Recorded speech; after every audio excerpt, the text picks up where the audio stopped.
On January 19th, FIU in DC hosted Richard Blanco, the 2013 inaugural poet and FIU alum, to a reception honoring his accomplishments.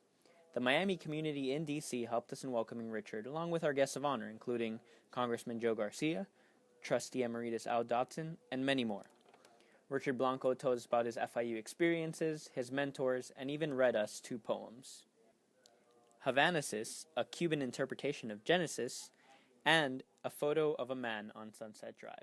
Here he is. This is just an incredible honor, something I was just so proud to attend, and I didn't know there were that many FIU alumni in Washington, D.C., so at first I was a little confounded. What do you mean by reception? So now we're finding out the whole story, and I've become addicted to FIU. I don't know if all of you know, but I have my first degree in civil engineering, my second degree in creative writing, obviously, from the MFA program there, and something that's not probably common knowledge, I went back for a third, actually, in 2004.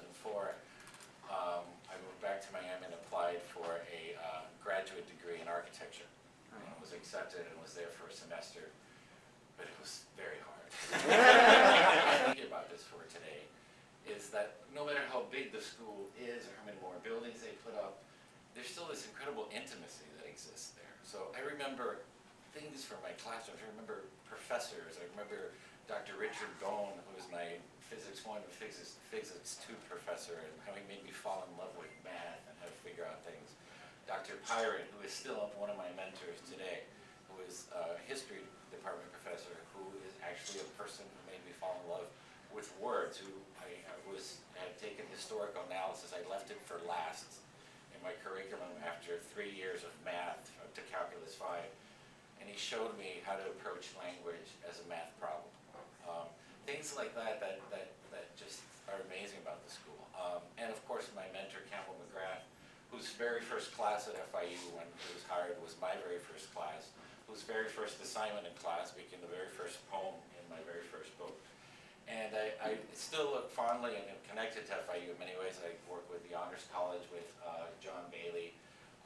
At least I think every year we go do readings or do some collaborative project with the aesthetics course that he does.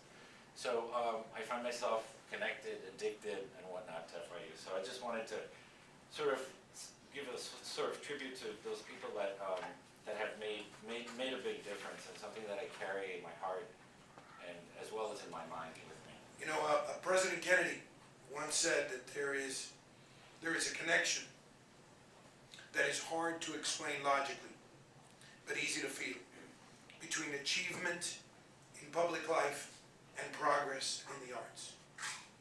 And this connection is especially true today. On Monday, Richard Blanco will make history by joining the ranks of literary greats like Robert Frost and Maya Angelou by delivering the honor of reciting a poem at the ceremony that is enshrined in the Constitution. Richard Blanco's poetry is both deeply personal and quintessentially American. His poems tell stories that resonate with each of us because they speak of our shared values and the immigrant experience, reminding us that we are a nation of immigrants. In America, Richard describes what a bicultural yet uniquely American experience that I believe most of us in this room have had the pleasure of enjoying at one point or another. Richard, we are all so proud, telling your story with such eloquence when millions of people around the world see you on television Monday and they Google the name, your name.